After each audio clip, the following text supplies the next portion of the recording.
Bonsoir à toutes et à tous et bienvenue à cette nouvelle édition de Direct. Ce soir, nous allons parler de la force arabe commune dont la création est prévue d'ici fin juin. Donc nous allons force les défis qu'elle affronte. Nous allons parler aussi de ce fléau de terrorisme qui ravage le monde arabe et des moyens de faire lutte au groupe terroriste Daesh. Certes, nous allons parler aussi de cette dernière visite du chef de l'État, Abdel Fattah, ici en Jordanie. Il a rencontré le roi Abdallah II de Jordanie. Ils ont parlé des questions d'intérêt commun, des relations bilatérales, mais aussi des questions régionales. Là, je vous rappelle que le président ici a aussi participé au 16e Forum économique mondial du Moyen-Orient. Tout d'abord, j'aimerais bien parler ou rappeler que le chef de la diplomatie Sameh Shoukry est rentré au Caire à l'issue d'une visite de 2 jours en Algérie. Là, on parle d'une visite qui s'inscrit dans le cadre de la coordination bilatérale et continue assurée par l'Égypte et l'Algérie. Monsieur Shoukry s'est entretenu avec le président Abdelaziz Bouteflika et un nombre de hauts responsables algériens. Certes, encore une fois, des défis et menaces affrontées par les États arabes qui compromettent la sécurité nationale arabe et africaine. Monsieur Shoukry a surtout mis l'accent sur les questions de développement des dossiers relatifs aux relations bilatérales ainsi que les questions d'intérêt commun d'ordre régional et international. Là, on rappelle aussi que le chef de la diplomatie a insisté sur la nécessité de maintenir les relations de solidarité entre les deux peuples. Entre les peuples des 2 États à travers l'exploration de nouveaux aspects de coopération. Avant de passer à notre commentaire et à la partie débat de l'émission, je rappelle qu'aussi Al-Azhar a lancé un appel là sauver donc la cité antique de Palmyre en Syrie de la destruction par les terroristes devrait constituer une bataille pour l'humanité tout entière. C'est ce qu'a estimé Al-Azhar, l'institution la plus influente de l'islam sunnite. Nous devons unifier nos efforts pour protéger l'un des plus importants sites archéologiques du Moyen-Orient des destructions menées par Daesh. C'est ce qu'ajoute Al-Azhar, appelant la communauté internationale à prendre des mesures d'urgence pour empêcher cette organisation terroriste de détruire et raser le monument culturel et archéologique de Palmyre. La destruction du patrimoine de l'humanité et de l'héritage culturel est interdite par notre charia, ou donc enfin la loi islamique, tout comme le vol d'antiquités. C'est ce que rappelle Al-Azhar. Tout de suite, donc, on passe à notre premier commentaire pour ce soir, un commentaire sur les visites qu'a effectué la semaine dernière le chef de l'État Abdel Fattah ici en Jordanie. Je rappelle le président Sisi s'est entretenu avec le roi Abdallah de Jordanie. Il a surtout assisté ou participé au 16e Forum économique mondial du Moyen-Orient et Afrique du Nord et qui s'est ouvert vendredi à Chouna sur la mer Morte, donc toujours en Jordanie. Tout de suite, ce commentaire signé Dalia Karam. Tout de suite après, nous allons avoir cette partie débat avec nos invités pour ce soir, ingénieur Mohamed Baraka, chef du conseil égypto-indonésien, et monsieur Diab Mohamed Diab, ou docteur Diab Mohamed Diab, expert en gestion de crise. À tout de suite.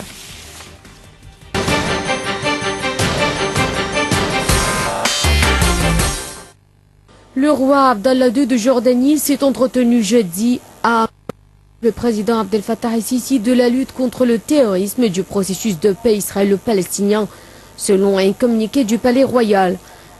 Le président el-Sisi est arrivé jeudi dans la capitale jordanienne pour rencontrer le roi et participer au 16e Forum économique mondial du Moyen-Orient et Afrique du Nord, WEF, qui s'est ouvert vendredi à Chounais sur la mer Morte. Se déroulant du 22 au 24 mai, cette réunion extraordinaire regroupe 1000 personnes, leaders politiques du monde des affaires, autant que représentants de la société civile, des organisations internationales, de la jeunesse et des médias de 50 pays différents. Après un entretien en tête-à-tête, les 2 dirigeants ont tenu une réunion élargie au cours de laquelle ils ont souligné la nécessité de combattre le terrorisme qui représente un danger sur la stabilité et la sécurité des peuples de la région, selon le palais royal. Ils ont aussi évoqué le dossier palestinien en passant en revue les efforts fournis pour réactiver les négociations de paix entre Palestiniens et Israéliens sur la base d'une solution à deux États. L'Égypte et la Jordanie sont les seuls pays à signer un traité de paix avec Israël. Le président égyptien et le roi Abdallah II ont souligné par ailleurs la nécessité de trouver des solutions politiques globales aux conflits en Syrie, Irak, Yémen et Libye. Outre leur participation à la lutte contre le groupe État islamique, l'Égypte et la Jordanie sont engagés dans une coalition militaire dirigée par l'Arabie saoudite et qui a pour objectif de contrer l'avancée au Yémen de rebelles chiites soutenus par l'Iran.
C'est l'Égypte, son histoire et sa civilisation, mais c'est aussi l'Égypte moderne, celle que vous connaissez sûrement beaucoup moins.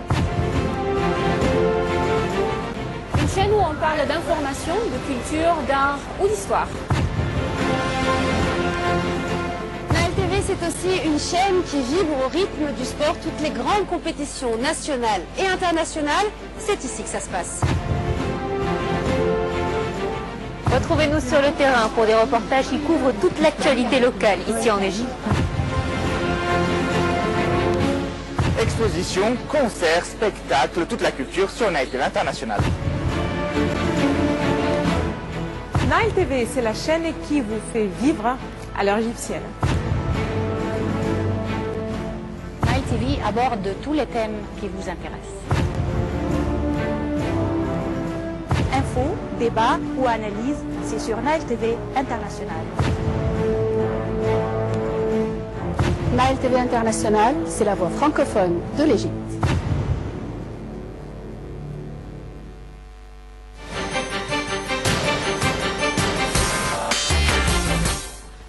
Voilà, c'est donc la partie débat. Comme je viens de vous le dire, nous allons parler ce soir de cette force arabe commune, mais tout d'abord, en fait, on va commencer avec cette dernière visite du chef de l'État Abdel Fattah ici en Jordanie.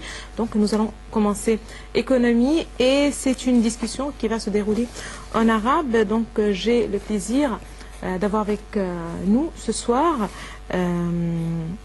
ingénieur Mohamed Baraka. Bonsoir, Monsieur Baraka. Bonsoir. En économie et Mohamed Diab, vous êtes expert en gestion de crise. Bonsoir, Monsieur Al-Khir al-Hadratak. Bonsoir. On va commencer par cette visite effectuée par le chef de l'État Abdel Fattah el-Sisi et son participation dans le sommet économique en Jordanie. Comment vous l'analysez? Réellement, je vois que le président est très habile à l'extérieur et à l'intérieur. Son visite pour la Jordanie est très importante pour l'Égypte et de faire tenir le forum économique prochain à Sharm el-Sheikh. C'est un pas très prospère pour l'Égypte parce qu'elle va ouvrir des horizons pour l'Égypte. Le président est très habile dans ses pas, mais ceux qui sont derrière le président, ils ne font rien. Le président est habile, il fait la conférence économique, il va faire le forum économique prochain de Davos. Non, il ne va pas assumer toute la responsabilité. Les responsables qui ne sont pas sur le pied de la responsabilité doivent laisser sa place et pour faire ça, il doit être au pied et au niveau de la responsabilité. Le chef de l'État ne veut pas assumer toute la responsabilité. Avant de traiter ce qui est après et ce qui est derrière le président et le travail commun qui doit être effectué par le gouvernement, quels sont les pas les plus importants traités au forum de Davos et l'importance de la participation de l'Égypte et la tenue également des entretiens d'Abdel Fattah el-Sisi et son entretien avec le roi jordanien. Sur le plan intérieur, c'est un pas très important pour l'Égypte. On révèle que nous sommes pays qui est plein de sécurité et de stabilité. On est tout à fait prête aux investissements ici en Égypte. L'Égypte est tout à fait prête pour les investissements. Il prouve pour tout le monde que l'Égypte est prête pour des investissements. Il ouvre des horizons pour les investissements. Et la participation également, c'est ouvrir un domaine pour les investissements et nous sommes très besoin de tout cela.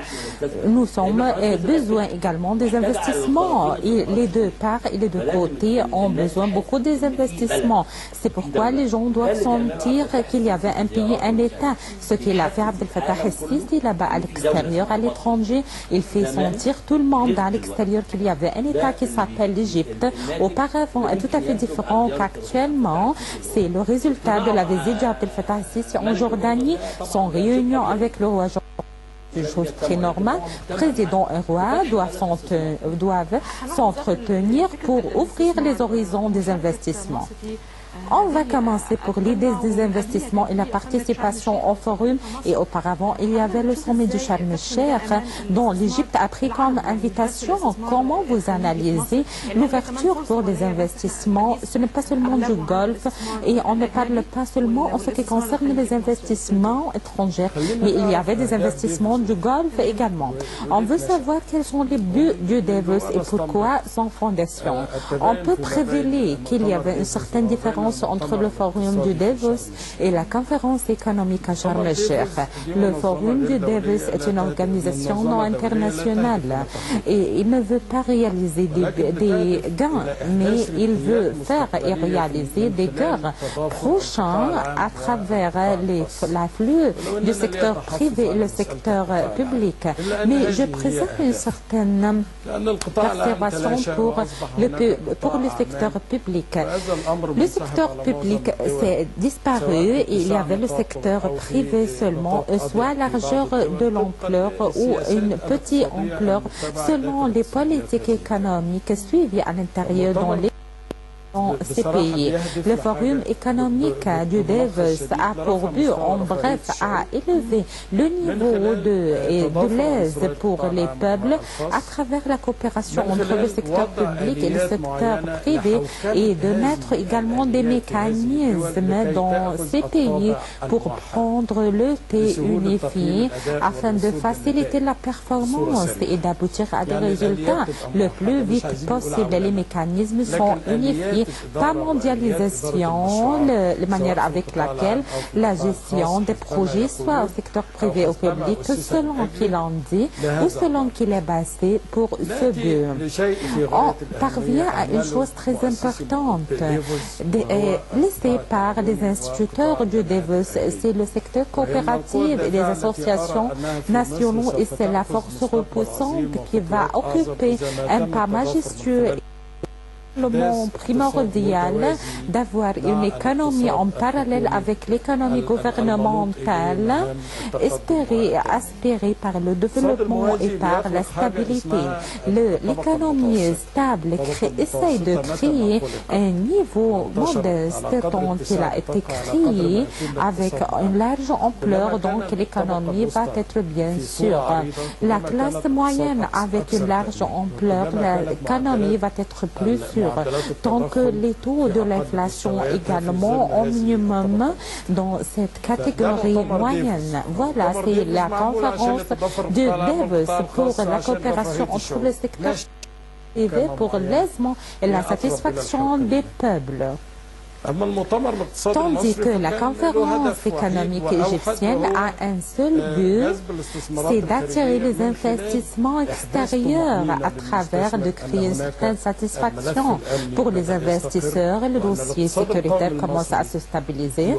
L'économie égyptienne également. La conférence assure l'élan de l'économie égyptienne d'une période critique précieuse à une économie stable un peu.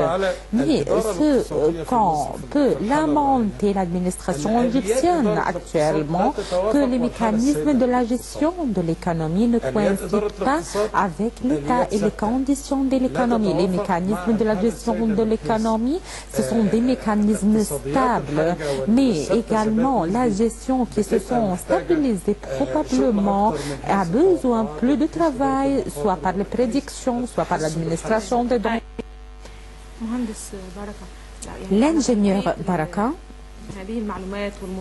après avoir eu ces informations, la conférence économique égyptienne, le forum de Davos également, qui travaille plus spécialement, plus que le secteur public et privé, quels sont nos nouvelles ici en Égypte? Après la conférence du Sharm el-Sheikh, il y avait beaucoup de paroles concernant les investissements étrangers. Je ne veux pas parler seulement en ce qui concerne les investissements étrangers, mais les investisseurs égyptiens. Quelle est notre situation, notre position maintenant? La restriction pour le soutien a une influence pour le budget général pour le pays. La restriction pour ce pays et pour cette économie. On parle en ce qui concerne également la catégorie moyenne. Qu'est-ce que vous prévez ou résumez tout ça? Quels sont les traits les plus principaux pour cette image? Quand on parle en ce qui concerne la conférence économique a réalisé des pas réussissants. Mais après la conférence économique, on n'écoute rien. Ils n'ont pas dit quelque chose, ils n'ont pas écrit également quelque chose. Même le statut exécutif pour la loi des investissements nouvelles, on ne le lit pas jusqu'à maintenant. Les investisseurs, soit étrangers ou égyptiens, veulent satisfaire et se calmer pour le statut exécutif pour les investissements. L'investisseur égyptien ici en Égypte se fatigue beaucoup. Par exemple, si on prend pour commande un ouvrier de l'extérieur, il se préoccupe entre plusieurs ministères. Il y avait un long alentour. On parle en ce qui concerne la loi d'investissement unifié, la seule fenêtre. Il y avait beaucoup de dialogue. Il y avait des pas également qui se sont faits, mais il n'est pas sur la scène de la lumière jusqu'à maintenant. Il doit être également ouvrir à la lumière avant que la conférence économique et l'investisseur existent bien malgré de ce loi, l'investisseur est venu à une bonne intention pour les investissements. Exactement, c'est juste. Moi, en tant qu'investisseur égyptien, je ne vois pas la loi des investissements jusqu'à maintenant. On essaye de le prendre ou de le lire, mais on ne savait pas jusqu'à maintenant. Après que le statut exécutif est sur la table de la lumière, on va lire le statut, on va lire la loi. Il y avait des investisseurs indonésiens là-bas dans plusieurs domaines, dans le domaine des cadres, et il y a des investissements avec 400 millions de dollars. Les investisseurs sont tout à fait prêts, mais ils veulent satisfaire, ils veulent savoir les pas qui doivent les adopter, qui va se ratifier et éclaircir à travers la loi des investissements. Il n'y avait pas des obstacles pour faire venir les investisseurs extérieurs ou à l'étranger. Il y avait beaucoup de désaccords, il y avait des main-d'œuvre, il y avait des facilités. Notre position stratégique en tant qu'une position tout cargaison qui sortait de l'Égypte, aucun pays européen, même de l'Est de l'Asie et également les pays arabes, nous sommes la cargaison la plus lourde. Nous avons une bonne occasion pour les investissements. Tout investisseur va se gagner. Il veut se satisfaire et se calmer. Il est calmé de points sécuritaires. Toutes les mesures sécuritaires qui ont été adaptées à Sharm el-Sheikh font également satisfaire tout le monde. Moi, je suis un investisseur. Je veux mettre 400 millions de dollars. Je veux satisfaire à mon fonds monétaire. Je veux savoir où sont mes fonds monétaires vont aller. Les lois sont plus complexes ici en Égypte. Tout investisseur qui est écouté à l'extérieur de faire transférer par exemple les fonds monétaires à l'extérieur, il ne peut pas, il peut prendre les gains, mais cette information n'est pas accédée jusqu'à maintenant à l'investisseur. Quand on parle en ce qui concerne les investissements et la situation de l'Égypte, nous sommes les pays les plus également sensibles pour faire écrire. Il doit être satisfait, on veut retourner pour une autre fois à l'idée du terrorisme. Le monde arabe, tous les pays arabes également, notamment l'Égypte, il y avait du terrorisme, spécialement en Égypte. Permettez-moi de parler en ce qui concerne la force arabe commune et la dernière conférence. On veut savoir plus d'informations. Ziad. On va tout de suite donc parler de cette réunion. Le chef d'état-major égyptien Mahmoud Hijazi a appelé donc samedi, hier, à l'achèvement avant le 29 juin prochain des procédures relatives à la création de la force arabe commune dont la décision a été prise lors du dernier sommet arabe de Sharm el-Sheikh. Qui concerne le chef d'état-major égyptien qui est appelé hier à mettre fin à tout ce qui a une relation d'exécuter ou former les forces arabes communes. On va suivre avec vous les rapports, maintenant les commentaires de notre collègue Dalia Karam. On va continuer notre débat après.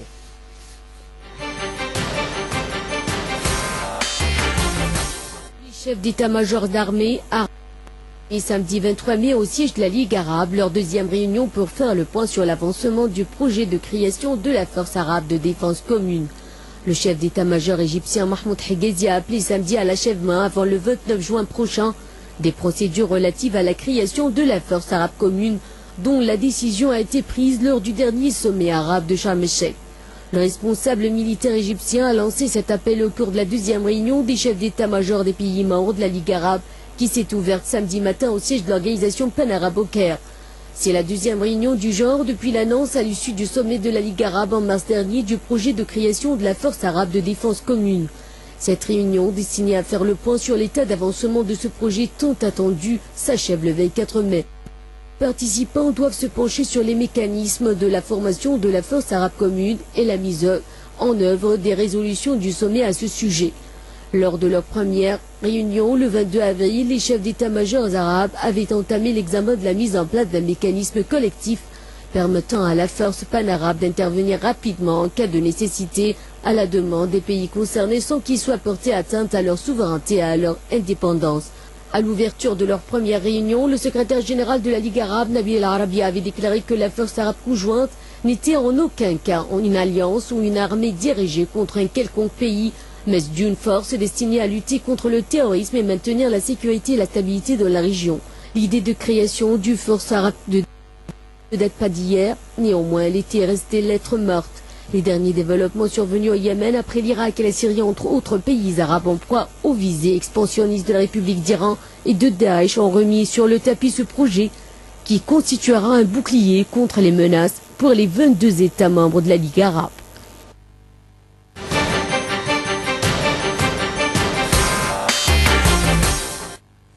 دكتور دياب واحنا النهارده بنتكلم Diab, on parle aujourd'hui concernant la force arabe commune. Quelle est l'influence de ça sur la situation, sur l'économie du patrie arabe? D'une façon générale, le patrie arabe est menacé. Il y avait des menaces sécuritaires. On parle également qu'il y avait une destruction force comme l'Irak, par exemple. C'est une force arabe qui existe, mais c'est fini. L'économie est la base également de la créature et d'avoir les peuples.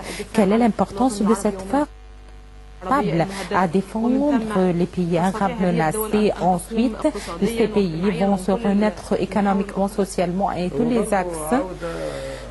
On retourne en ce qui est passé et en forum de Davos, la grande cause primordiale qui est dominée sur la conférence, sur le forum, c'est Daesh. Il y avait beaucoup de discussions en ce qui concerne ce sujet, mais surtout ce qui se passe par les arrangements. La force arabe n'a pas la force de la répression suffisante afin d'affronter les dangers qui menacent les limites arabes, tout en considérant que la sécurité arabe est une unité qui est unifiée, qui ne se sépare pas. Et la manière avec laquelle du côté sécuritaire, on peut dire que cette force jusqu'à aujourd'hui, avec toutes ces limites qui a été stipulée à travers les divers pactes dont ils ont mis d'accord, il est comme, par exemple, c'est comme le sel dans les yeux, mais est-ce qu'elle est capable sur le terrain de la réalité d'avoir une répression? Non, ce n'est pas une faiblesse dans la capacité combattante chez elle, mais il y avait beaucoup de limites et de points de précision pour faire limiter la force de ces pays dont la pays menacé, à condition d'avoir une acceptation, un accord ultimatum par tous les pays participants dans la force commune arabe, plus que la direction doit être pour les l'intervention pour cette force et la différence du commandement mène également à la différence des moyens ou des styles des assaillants et des combattants qui n'acceptent pas de se transférer d'un moyen à un autre. Et après la direction entre le commandement, j'étais un officier dans les forces armées une période, ça d'un point militaire un peu. Le commandement ne doit pas se séparer. Si elle est changée, elle change également selon le rythme qui coïncide avec l'entraînement assaillant et combattant. Je ne veux pas interpréter plus, mais je veux transférer plus d'économie. De transférer à l'économie et de laisser ce point. Je veux continuer dans ce point, dans ce plus, avec plus de détails. Mais permettez-moi, vous parlez en ce qui concerne Daesh, les menaces. C'est une réalité. Laissez-nous de faire souvenir et de faire rappeler également les gens et le peuple qui a fait et qui a commis cette attaque kamikaze à l'Arabie Saoudite, à la mosquée chiite, à l'est du royaume de l'Arabie Saoudite. Permettez-moi de suivre ce commentaire et après on commence notre économie. Je rappelle que l'Arabie Saoudite a affirmé hier avoir identifié l'auteur de l'attentat suicide commis vendredi contre une mosquée chiite à l'est de l'est du royaume. Personnes sont mortes et confirmer ses liens avec le groupe terroriste Daesh qui a revendiqué l'attaque. Selon un communiqué du ministère de l'Intérieur, son état-major, ou plutôt le nom de cet auteur était Salah Ben Abdelrahman Saleh El-Rishami, de nationalité saoudienne. Il était recherché par les services de sécurité pour appartenance à une cellule terroriste et recevait des ordres de Daesh depuis l'étranger. Selon un communiqué donc, du ministère de l'Intérieur, la cellule a été découverte le mois dernier et jusqu'à présent, 26 de ses membres, tous saoudiens, ont été arrêtés. Les détails tout de suite avec Dalia Karam.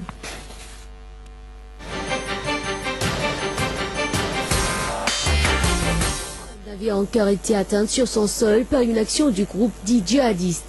L'Arabie Saoudite a été frappée par un attentat suicide sanglant revendiqué pour la première fois par l'État islamique vendredi, qui a causé la mort de 21 personnes et blessé 81 autres, dont 12 étaient dans un état critique vendredi soir, d'après un porte-parole du ministère de la Santé saoudien. L'attaque dirigée contre la minorité chiite du pays s'est produite pendant la prière du vendredi dans la mosquée Ali ibn Abi Talib à Koudaïf, à l'est du royaume. Dans un communiqué mis en ligne sur des sites islamistes, l'EI affirme que les soldats du califat dans la province de Najd, l'Arabie Saoudite, sont responsables de l'attaque, précisant qu'elle a été menée par un kamikaze qui a actionné une ceinture explosive qui est portée sur lui dans la mosquée. Le texte promet aux chiites des jours sombres jusqu'à ce que les soldats chassent de la péninsule arabique. L'attaque de vendredi, la plus sanglante en Arabie Saoudite depuis la vague d'attentats d'Al-Qaïda entre 2003 et 2006, a eu lieu malgré les mesures de sécurité préventive, motivées notamment par la participation de Riyad au raid contre l'État islamique en Syrie et sa campagne aérienne au sein d'une coalition arabe contre les rebelles chiites au Yémen voisin. Les autorités saoudiennes ont en effet multiplié ces derniers mois les arrestations d'extrémistes sunnites soupçonnés de planifier des attaques pour attiser les tensions confessionnelles. En avril, elles ont affirmé avoir démantelé une cellule de 65 personnes liées à l'EI et cherchant à passer à l'acte après avoir arrêté en décembre 3 partisans du même groupe accusés d'avoir blessé par balle un Danois à Riyad. Elles ont en outre élargi une zone tampon à la frontière nord avec l'Irak où l'EI occupe de vastes régions et construit une épaisse clôture pour se protéger des infiltrations d'hommes et d'armes. La classe politique, la puissante institution religieuse sunnite et les médias saoudiens ont été unanimes à condamner l'attentat perpétré à Koudaï. Il a été également dénoncé à travers le monde, y compris en Iran, le rival chiite de l'Arabie Saoudite, chef de file des nations sunnites. Le I doit être vaincu et l'intolérance, la violence et la haine qu'il manifeste doivent être écrasés, a proclamé le Conseil de sécurité de l'ONU en condamnant l'attentat. Fait remarquable, le grand mufti, le plus haut dignitaire religieux saoudien, a lui dénoncé un acte criminel dirigé contre l'unité nationale. Cheikh Abdelaziz Ben Abdullah a estimé que l'attentat avait été commis au moment où Yom traverse une passe difficile consistant à défendre ses frontières sud avec le Yémen et d'accuser ses auteurs d'avoir voulu détourner Riyad de cette mission consistant à contrer les rebelles yéménites pro-iraniens.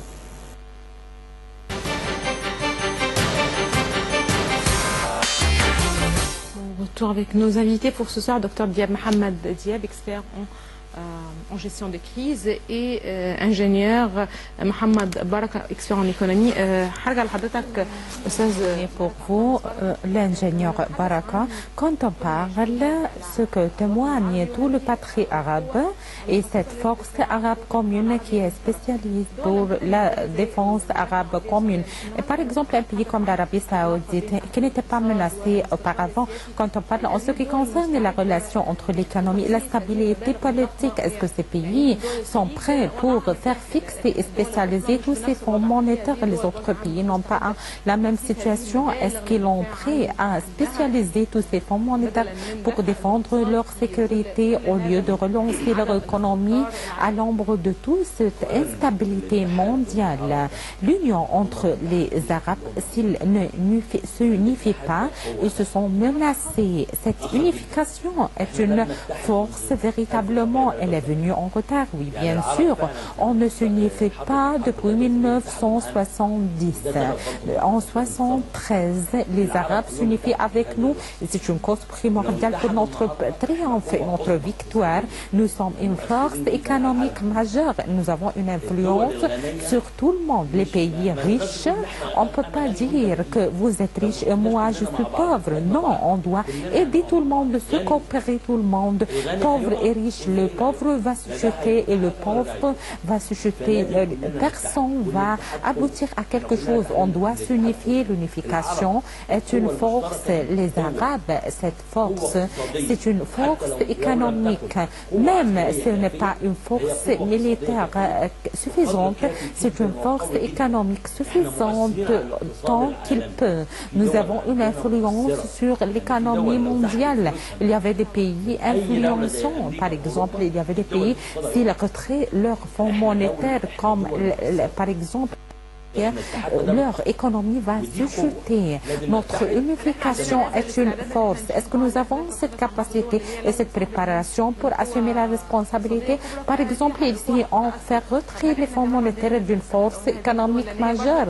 Cette économie va se jeter. Donc, est-ce que nous avons cette préparation et cette force? Parce qu'on ne peut pas avoir non équilibre dans le côté financier. Mais de l'autre côté, moi, en tant qu'Égyptien, je ne possède pas, mais en tant que force majeure, j'avais des forces armées fortes. Je suis le seul qui a également les forces armées. Mais il y avait la Syrie également, l'Irak. Mais l'Irak est chuté. Par exemple, ils ont pris un pays complet. Je ne croyais pas ces paroles jusqu'à maintenant. La Syrie a été chutée complètement. Ils essayaient de faire cela avec l'Égypte. Si ces pays n'aidaient pas l'Égypte pour les protéger et de faire des forces armées unifiées et une force majeure, tout le monde va se jeter. Donc, personne ne va se profiter. L'espoir chez les Arabes est l'unification. Oui, bien sûr, l'Europe est unifiée. Tout le monde s'unifie avec les États-Unis et ont une force majeure. Et le pays qui se chute dans l'Union européenne, tout le monde essaye de le soutenir. Donc, nous devons tout le monde s'unifier. Si vous mettez des fonds monétaires, moi je mets par exemple des officiers et des êtres humains qui sont plus chers que vos fonds monétaires. Et j'avais également une position stratégique.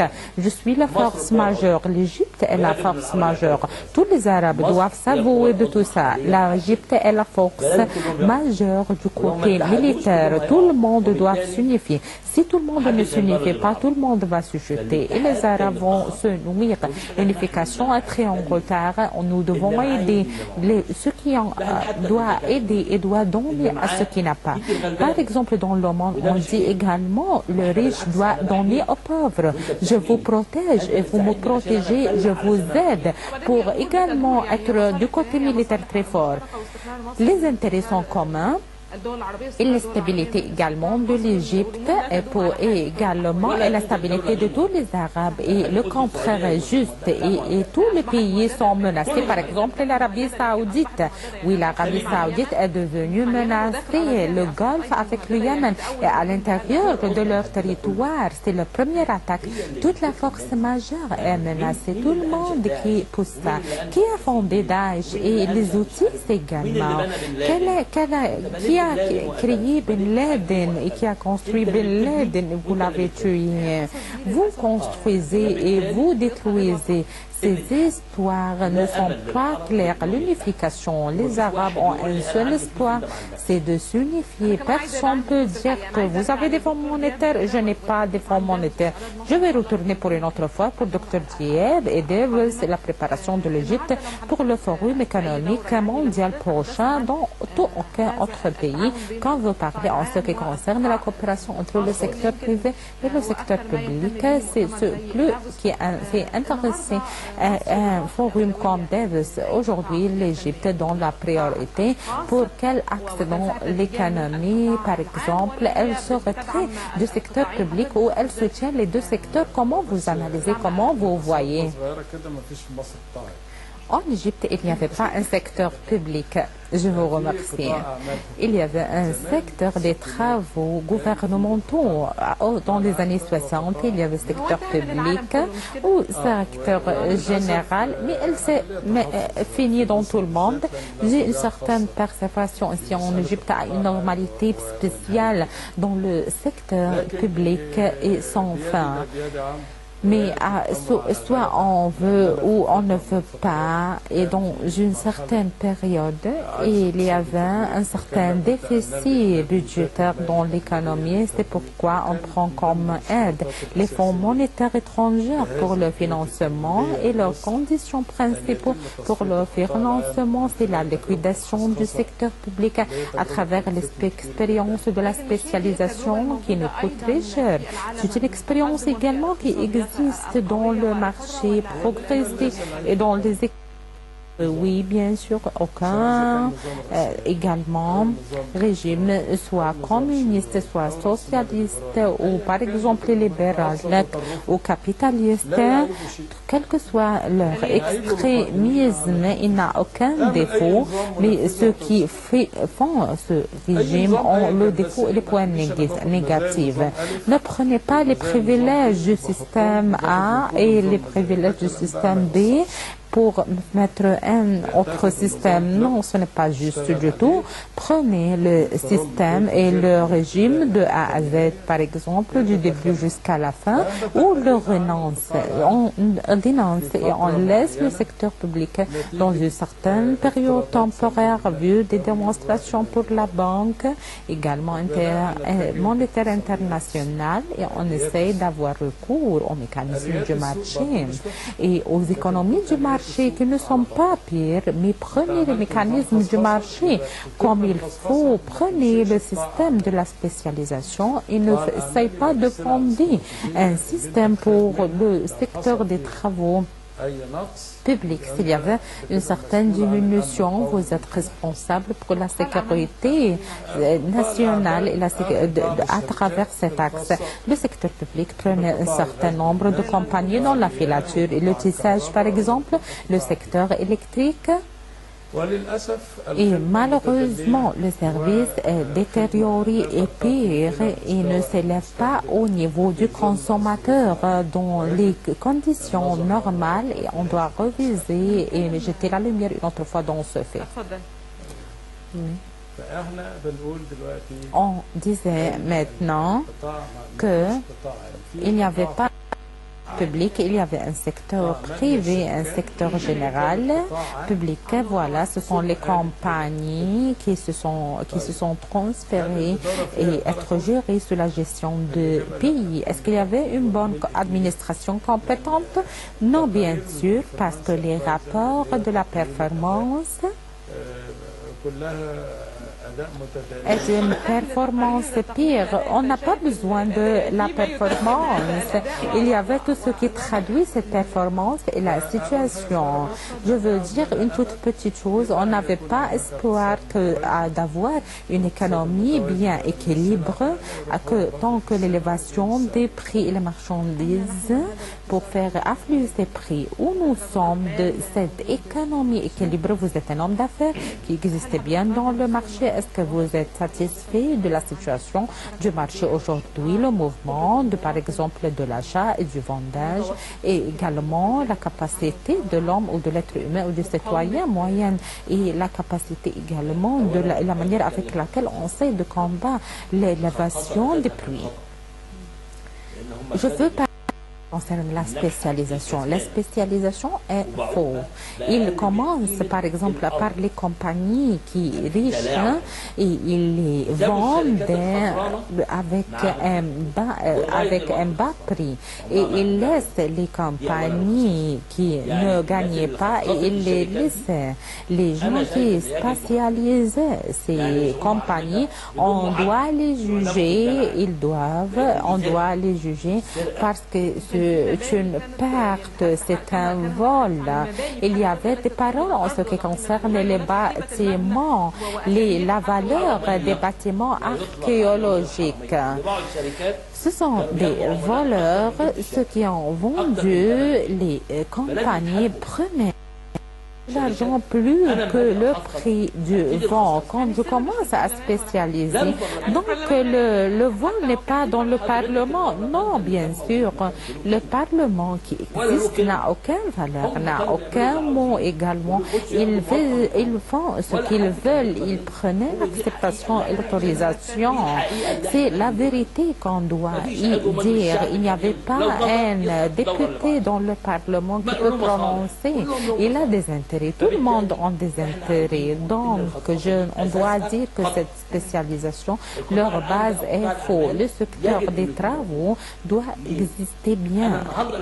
Mais pourquoi je fais une certaine monopolisation pour le secteur privé? Il fait élever le prix pour le consommateur. Il n'y avait pas un secteur privé qui a beaucoup de sympathie envers le consommateur. Non, bien sûr. L'existence du ministère de l'approvisionnement peut réaliser équilibre également. Elle doit exporter et produire également les marchandises également qui n'existent pas. On doit les produire et on doit faire baisser les prix. On doit également les fournir avec des prix également modérables et moyennes. Et on doit soutenir toutes les catégories, les hauts, les moyens, les bas. Et on soutient également catégories qui ont plus besoin.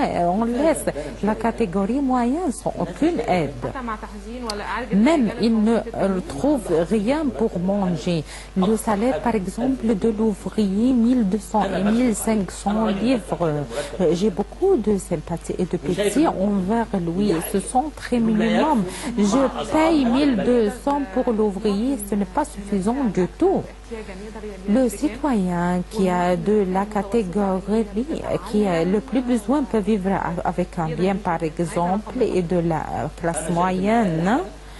Plus moins, c'est 3000 livres pour vivre, qui est par exemple dans une famille pauvre. Par exemple, une famille moyenne de 5000 à 7000, les avocats, les ingénieurs, tous les diplômés universitaires. Je voyais que le début du salaire doit commencer comme un diplômé universitaire. Aujourd'hui, on paye beaucoup pour être un diplômé universitaire. Comment je lui donne, par exemple, 700 livres, 400 livres ou 1200 livres, par exemple, comme ils ont dit, je suis un ingénieur pour prendre 1200 livres. Mon famille a dépensé beaucoup pour moi. Et pour être un ingénieur, ça ne peut pas faire mouvementer ou faire bouger une voiture.